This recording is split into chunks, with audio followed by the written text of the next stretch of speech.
ಮಾಡ್ಕೊತೀವೋ already cleaning ಮಾಡೋದು ಸಾಕಾಯ್ತು. ಮನೆ ಕಟ್ಟೋದು ಸಾಕು, ಇನ್ನೇನು ಕೆಲಸನೂ ಸಾಕು. ಬರೀ 2-3 but I still can't believe it. So grateful in life.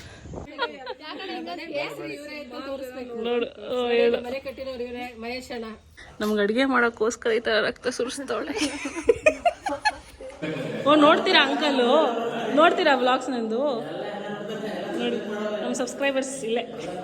ಸರಿ, ನಾನು ಇವಾಗ ನಿಮಗೆ ಎಂಟಿ ಹೌಸು ತೋರ್ಕೊಡ್ಲ ಗೊತ್ತಾ? ದೇವರಾಣೆ ನಾಳೆ ಗುರುಪ್ರವೇಶ. ನಂಗೆ ಇನ್ನೂ ನಮಗಾಗ್ತಾಯಿಲ್ಲ ನಮ್ಮ ಮನೆ ಗುರುಪ್ರವೇಶ ಅಂತ.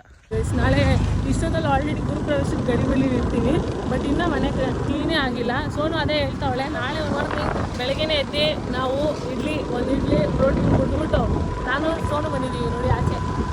ನಮ್ಮೂರ ಶಾಪಿಂಗ್ ಮಾಡೋ ಮಜಾನೇ ಬೇರೆ. ಅದು ತರಕಾರಿ ಯಾರ ಹತ್ರ ಬಾರ್ಗಿಂಗ್ ಬೇರೆ ಮಾಡೋದು. ಸೊಪ್ಪು ಅಂಟಿ ಹತ್ರ ಕೊತ್ತಂಬರಿ ಸ್ವಲ್ಪ ಹಾಕಿ, ಸ್ವಲ್ಪ ಹಾಕಿ